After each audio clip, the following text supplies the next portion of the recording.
Hey guys, welcome back to my channel once again. कैसे हैं आप सब? उम्मीद करता हूं सब मजे में होंगे।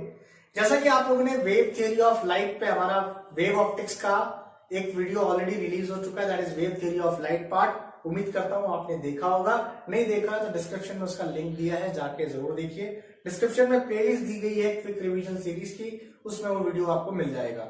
आज के बारे में हम wave theory of light wave optics के पार्ट 2 यानी दूसरे वीडियो की बात कर रहे हैं, जिसमें हम बात करने वाले हैं इंटरफेरेंस एंड डिफ्रैक्शन की। इंटरफेरेंस एंड डिफ्रैक्शन में ये तमाम डेरिवेशन जो आपको यहाँ डिस्प्ले हो रहे हैं, आज के वीडियो में हम उसके बारे में बात करने वाले हैं।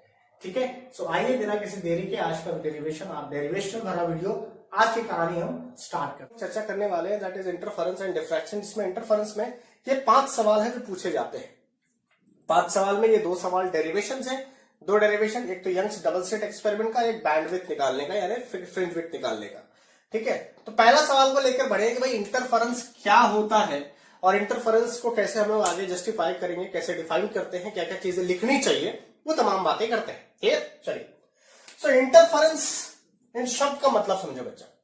इंटरफेरेंस का मतलब होता है इंटरफेयर करना। जी हाँ, नॉर्मल 2 लोग बात कर रहे हैं, तीसरा बीच में इंटरफेयर कर रहा है, बस वही कहानी है।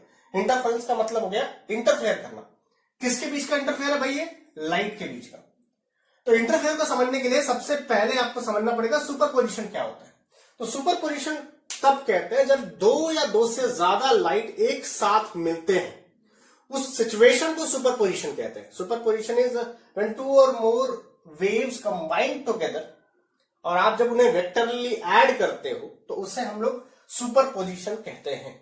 ठीक है, अब वेव का सुपरपोजिशन हो रहा तो 2 पॉसिबिलिटी है। क्या क्या भाई?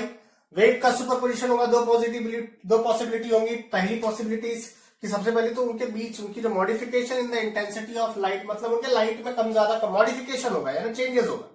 मॉडिफिकेशन का सिंपल मतलब होगा उनके लाइट की इंटेंसिटी में चेंज आएगा। अब चेंज कैसा हो सकता है? तो चेंज 2 टाइप का हो सकता है। चेंज या तो ब्राइट बैंड यानी ब्राइट लाइट हो जाएगी यानी और तेज हो जाएगी, या तो लाइट डार्क हो जाएगी। अगर लाइट चेंज की वजह से ब्राइट होगी तो उसे कहा जाता है कंस्ट्रक्टिव इंटरफेरेंस, और डार्क हो जाती है तो उसे कहा जाता है डिस्ट्रक्टिव इंटरफेरेंस। मतलब जो इंटरफेरेंस हुआ है, जो सुपरपोजिशन हुआ है, वो डिस्ट्रक्टिव हुआ है। ठीक है, तो आपने देखा कि जब 2 और 2 से ज्यादा वेव सुपर इंपोज होंगे तो उसकी वजह से मॉडिफिकेशन आएगा। किसमें? इंटेंसिटी ऑफ लाइट में। मॉडिफिकेशन की वजह से 2 पॉसिबिलिटी है, constructive band and destructive band. Constructive band कब आएगा? When the path difference, delta x का मतलब पाथ डिफरेंस, मैंने शॉर्ट में समझा रहा हूं, आपको किताबों से पढ़ना है। Path difference delta x equal to n lambda होगा। यहां पे एन की values can be start from 1, 2 and 3 and all and all. ठीक है, और डिस्ट्रक्टिव बैंड कब होगा? When the path difference is 2n - 1 lambda by 2। कुछ किताबों में 2n + 1 लैम्बडा बाय 2 भी होता है। तो याद रहे, अगर 2n - 1 लैम्बडा बाय 2 होगा तो n की वैल्यू स्टार्ट होगी 0 से, अगर माइनस होगा तो। लेकिन अगर प्लस होगा तो n की वैल्यू स्टार्ट होगी 1 से। क्लियर? तो ये सारी छोटी मोटी सिचुएशंस है जिसको आपको टैकल करना है और कुछ नहीं जरा। ठीक है, तो ये सिचुएशन है जिसे आपको समझ लेना है, जिसे आपको सॉल्व कर लेना है। तो पहला सवाल, इंटरफेरेंस ऑफ लाइट क्या होता है? तो इंटरफेरेंस में सुपरपोजिशन 2 वेव का होता है, जिसकी वजह से इंटेंसिटी में चेंजेस आता है। इंटेंसिटी में 2 चेंजेस आने की वजह से 2 बैंड फॉर्म होते हैं, bright band and dark band, that is constructive interference and destructive interference. Is it clear? सवाल नंबर 1, ये मैंने इंपॉर्टेंट पॉइंट है, ये आपके आंसर्स में होने चाहिए। ठीक है, नोट करिए, अगले सवाल की ओर बढ़ते हैं। चलिए अगले सवाल की ओर बढ़ते हैं। अगला सवाल बहुत बार एग्जाम में पूछा जा चुका है बच्चों। जी हाँ, अगला सवाल है कंडीशन ऑफ स्टडी इंटरफेरेंस। अब अच्छा इंटरफेरेंस पैटर्न हासिल करने के लिए हमें किन किन बातों का ध्यान देना होगा? जी हाँ, ये सारे किताबी पॉइंट है, आपको एज इट इज याद रखने पड़ेंगे। 8 पॉइंट है इनके। चाहो तो आप इनको एक पॉइंट में भी खत्म कर सकते हैं, क्योंकि एक ही चीज को अलग अलग पॉइंट बना के बताया गया है। ठीक है, बट आपको ये सारे पॉइंट एज इट इज लिखने हैं। ठीक है, आपकी किताबों में ये ब्लू लाइनिंग में मेंशन किए हुए हैं, तो आपको एज इट इज से लिखना है, ध्यान रहे। चलिए, तो सबसे पहला पॉइंट क्या कहता है कि भाई जो 2 लाइट आप इस्तेमाल करेंगे, जैसे इंटरफेरेंस क्या होता है? 2 लाइट का सुपरपोजिशन किया जाता है, जिससे मॉडिफिकेशन आता है इंटेंसिटी में। Modification can be constructive, can be destructive, यानी आपको 2 सोर्स चाहिए। अब 2 सोर्स की क्या खासियत होनी चाहिए? उसके लिए कंडीशन इंटरफेरेंस है। क्या क्या खासियत होनी चाहिए? पहली खासियत ये है कि दो जो सोर्स होंगे उनकी फ्रीक्वेंसी इक्वल होना चाहिए, उसे फेज इक्वल होना चाहिए। फ्रीक्वेंसी और फेज ये दो बातें इक्वल होनी चाहिए। इसको सिंगल टर्म में कहा जाता है कोहेरेंट होना चाहिए। कोहेरेंट इस शब्द का मतलब होता है फ्रीक्वेंसी सेम और phase same. Is it clear? तो सोर्सेज मस्ट बी कोहेरेंट, इसका मतलब उनकी फ्रीक्वेंसी सेम हो, उनके फेज सेम हो। Clear? Source must be monochromatic. यहां पे मोनो का मतलब होता है बेटा सिंगल यानी वन, और क्रोमैटिक क्रोम का मतलब होता है कलर, यानी सिंगल वेवलेंथ की लाइट होनी चाहिए, एक वेवलेंथ की लाइट होनी चाहिए। That should be monochromatic. Is it clear? चलिए आगे। Interfering wave some must have same state of polarization. Polarization में क्या होता है? पोलराइजेशन में आपको पता है कि लाइट दो स्टेट होती है, इलेक्ट्रिक स्टेट और मैग्नेटिक स्टेट, इलेक्ट्रिक फील्ड और मैग्नेटिक फील्ड। उसमें से हम लोग पोलराइज करके किसी एक स्टेट को ब्लॉक कर देते हैं, दूसरे को अलाउ करते हैं। यही पोलराइजेशन है ना। तो वहां पे जो लाइट इंटरफेरिंग वेव होगी उसमें केवल एक स्टेट होना चाहिए, सेम स्टेट जो भी। अगर वो इलेक्ट्रिक स्टेट है तो दूसरे वाले सोर्स का भी इलेक्ट्रिक स्टेट ही होना चाहिए। ठीक है। नेक्स्ट पॉइंट, इक्वल एम्पलीट्यूड होना चाहिए, यानी equal frequency, equal phase, single colour, equal amplitude. ये सारे एक पॉइंट में लिखे जा सकते थे, बट सबको अलग पॉइंट बनाया गया, तो आप भी अलग ही बनाएंगे। ठीक है। Now the sources of the light must be narrow. लाइटें जितनी पतली रहेगी, जितना नैरो रहेगा, उतना अच्छा इंटरफेरेंस पैटर्न आपको हासिल होगा। याद रहे हम लोग पढ़ रहे condition of steady interference. Steady चाहिए, इंटरफेरेंस तो दो लाइट से मिलेगा, पर वो स्टेडी नहीं रहेगा। स्टेडी के लिए हमें इतनी सारी मशक्कत करनी पड़ती। अच्छा, separation between the two light, दो लाइट के बीच की सेपरेशन भी तो मैटर, क्योंकि दो लाइट की वजह से इंटरफेरेंस होगा ना। तो दो लाइट सोर्स के बीच में जो सेपरेशन चाहिए वो must be very very small, बहुत छोटा होना चाहिए। बहुत ज्यादा सेपरेशन रख दिया तो भी दिक्कत है। ये सेपरेशन क्या हो गया वो नेक्स्ट डेरिवेशन YDSC में आपको समझ में आएगा। ठीक है, इसमें हम लोग इस चीज की चर्चा करेंगे, चिंता ना करें। अगली बात, distance between the screen and the source. Source और स्क्रीन के बीच में, जिसे हम लोग, जो लोग बच्चे पढ़ चुके हैं, इसे कैपिटल डी के नाम से जानते हैं, जो ये वाला जो बात है इसे हम स्मॉल डी के नाम से जानते हैं। तो कैपिटल डी यानी स्क्रीन और स्लिट यानी सोर्स के बीच की जो दूरी है वो काफी बड़ी होनी चाहिए, ठीक ठाक बड़ी होनी चाहिए। And the last and the important point कि भाई दोनों जो वेव है वो सेम डायरेक्शन में ट्रैवल करने चाहिए। ये सारे वो पॉइंट जिसका आपको ध्यान रखना पड़ेगा। अगर ये पॉइंट वैलिड है तो आपका जो इंटरफेरेंस होगा वो स्टडी होगा। Is it clear? चलिए नोट डाउन करिए, अगले पॉइंट में मिलते हैं। चलिए अगले सवाल की ओर बढ़ते हैं and we are going to discuss the most important question, that is Young's double slit experiment. Young's double slit experiment में क्या होता है? अगेन इंटरफेरेंस को कैलकुलेट करने का एक एक्सपेरिमेंट है, यंग्स द्वारा किया गया है। इसमें किया क्या जाता है, आपके पास एक सोर्स होता है, एक सोर्स से दो स्लिट में, यानी आप एक सोर्स से दो सोर्स बनाते हैं, और ये दो सोर्स के सुपरपोजिशन से, इस दो सोर्स के सुपरपोजिशन से आपको इंटरफेरेंस मिलता है। ठीक है, इंटरफेरेंस निकालना, उसको स्टडी करना, ये सारा डेरिवेशन का पार्ट है। देखिए कैसे करना है। तो सबसे पहले तो आपका डायग्राम आप समझ लीजिए कि दो सोर्स होंगे। ये सोर्स यहां गया P, यहां से गया यहाँ पे मान लीजिए ये पॉइंट है जहां पे दोनों मिल रहे हैं, यानी सुपरपोजिशन हो रहा है। ठीक है, यहां से एक सीधा लाइन प्लॉट कर दीजिए परपेंडिकुलर, यहां से भी सीधा लाइन प्लॉट कर दिए परपेंडिकुलर, और सोर्स से परपेंडिकुलर प्लॉट कर दीजिए स्क्रीन पे। ठीक है, तो सिचुएशन ये है कि capital D is a distance between slit and the source, और small D is a distance between two slits. दो स्लिट के बीच की दूरी स्मॉल डी, जैसे हमने पीछे देखा था कि दो सोर्स ऑफ लाइट के बीच की दूरी नैरो होनी चाहिए, स्मॉल होनी चाहिए। ये वही कहानी है भाई, है ना। और स्लिट और सोर्स के बीच की दूरी इस तरह से कैलकुलेट की जाती है। ठीक है, तो यहाँ पे कुछ कुछ चीजें आपको ध्यान देनी पड़ेगी, जैसे कुछ मसाला तैयार करना पड़ेगा डेरिवेशन से पहले, जैसा मैं हमेशा कहता हूं। तो यहाँ पे हमें ये वैल्यू और ये वैल्यू मालूम करनी है। तो कैसे आएगी भाई? तो ये दूरी आप देख सकते हैं PM1, यानी PM1 क्या होता है, टोटल x में से d-2 माइनस कर दिया जाता है, ये हो गया PM1। PM2 की वैल्यू x में d/2 प्लस कर दिया जाता है, हो गया PM2। क्यों? क्योंकि आगे इनकी जरूरत है। असल में हमें निकालना है पाथ डिफरेंस। क्या निकालना है? Path difference. और पाथ डिफरेंस का फॉर्मूला होता है S2P minus S1P। S2P minus S1P किया तो पाथ डिफरेंस आ जाएगा। ठीक है, मेन चैलेंज पाथ डिफरेंस का है। तो अब मुझे S2P निकालने का तरीका, S2P निकालने के लिए मैंने क्या किया, देखो आपने कहा दो ट्राइंगल है, ये छोटा वाला ट्राइंगल, ये और बड़ा वाला ट्राइंगल ये वाला। ये दो ट्राइंगल में पाइथागोरस लगाना है। कौन सा? S1P S1, M1P S2 M2P, ये दो ट्राइंगल में आपको पाइथागोरस लगाना है। सबसे इंपॉर्टेंट स्टेप, दो पाइथागोरस लगाना है। पहले में पाइथागोरस लगाएंगे तो S2P निकल जाएगा, उसमें पाइथागोरस लगाएंगे S1P निकल जाएगा। तो आपने एक जगह S1P निकाला, एक जगह S2P निकाला, ठीक है, समझ में आ गया। सिंपली पाइथागोरस लगाया, कुछ नहीं किया, दो ट्रायंगल पाइथागोरस, उसके बाद पार्ट डिफरेंस का फॉर्मूला हो गया S2P माइनस S1P। पहले इन्हें सॉल्व करें, इसे सॉल्व करने के बाद आपको S2P माइनस S1P निकालना है। S2P माइनस S1P ऐसा आता है, एक टर्म उसमें इग्नोर किया हुआ है। नाउ S1P और S2P को अगर आप देखो तो अप्रोक्सीमेटली D लिखा जा सकता है। यानी ये सिचुएशन आगे कैसा हो जाएगा, ये सिचुएशन को आगे स्टडी किया तो ये होता है 2xd upon 2 capital D, 2 getting cancel, तो ये होता है x small d by capital D। आपको ऐसे ही रखना है x small d by capital D, ठीक है। अच्छा, ये क्या आ गया आपका पाथ डिफरेंस। और पीछे मैंने आपको बताया था कि पाथ डिफरेंस अगर कंस्ट्रक्टिव रखना है तो n लैम्बडा होना चाहिए और डिस्ट्रक्टिव रखना है तो 2n माइनस 1 लैम्बडा होना चाहिए। तो कंस्ट्रक्टिव के लिए n लैम्बडा, डिस्ट्रक्टिव के लिए 2n माइनस 1 लैम्बडा, सभी में x की वैल्यू निकाल दीजिए। Is it clear? क्या करना है, मसाला तैयार करना है, दो ट्रायंगल में पाइथागोरस लगाना है, दो ट्रायंगल में पाइथागोरस लगा के पार्ट डिफरेंस फाइंड आउट करना है। पार्ट डिफरेंस को कंपेयर करना है n लैम्बडा से और 2n माइनस 1 लैम्बडा बाई 2 से। Is it clear? ठीक है, this is Young's double slit experiment, very important, note down करिए। चलिए अगले और so now the next derivation जिसकी हम लोग चर्चा करने वाले हैं बेटा, वो है बैंडविड्थ। अब व्हाट इज बैंडविड्थ? तो असल में कैसा होता है, इंटरफेरेंस में सेंटर में आएगा मैक्सिमा, जिसे हम लोग कहते हैं ब्राइट बैंड, फिर कहीं तो भी आएगा डार्क बैंड, फिर आएगा ब्राइट बैंड, फिर आएगा डार्क बैंड, फिर आएगा ब्राइट बैंड, ये वाली कहानी चलती रहती है।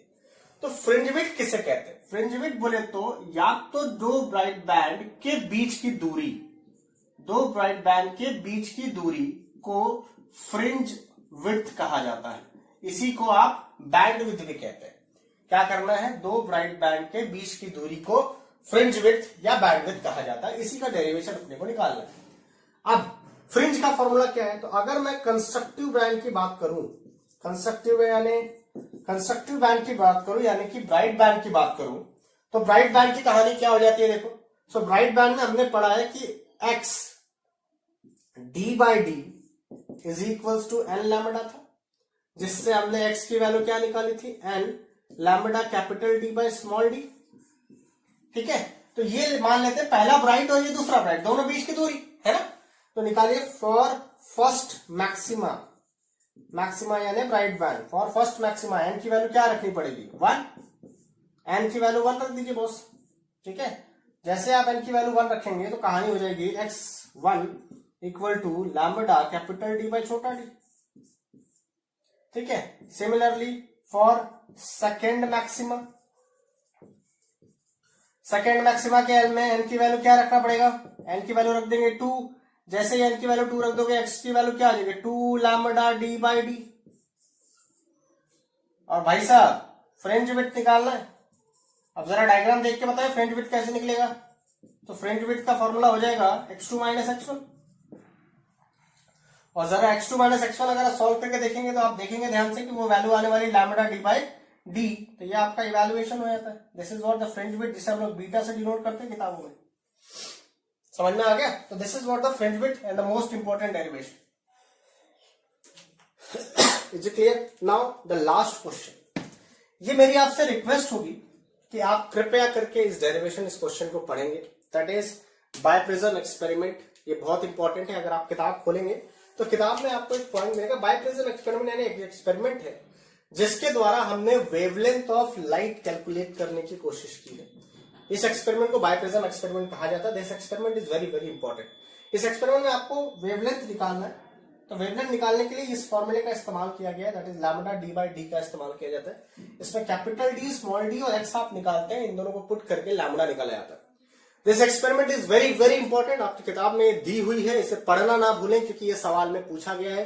3 पॉइंट है इनके, पहले पॉइंट में स्मॉल d निकाला है, दूसरे पॉइंट में कैपिटल D निकाला, तीसरे पॉइंट में आपको वेवलेंथ यानी x निकाला हुआ है। ये तीनों पुट करके वेवलेंथ निकाला गया है। Is it clear? तो उम्मीद करता हूं कि ये सवाल आप करेंगे क्योंकि थियोरेटिकल है और ये आपको करना है। Is it clear? आइए अगले पार्ट में मिलते हैं। इससे पहले याद रहे चैनल को सब्सक्राइब कर लिया होगा आप लोगों ने, और हाँ एक चीज और, मुझे अनअकैडमी पे भी फॉलो करें। जेडब्ल्यू और नीट के वीडियो लेक्चर्स यानी लेक्चर्स वहां पे भी मैं अपलोड कर रहा हूं, तो अनअकैडमी पे आप मुझे फॉलो कर सकते हैं। So follow me on Unacademy also. Note down करिए।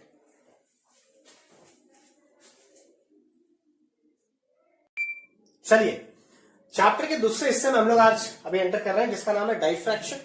डाइफ्रैक्शन में ये सारे सवाल है, यकीन मानिए diffraction most of the part theoretical है, इसमें मेरा एफर्ट कम और आपका एफर्ट ज्यादा है।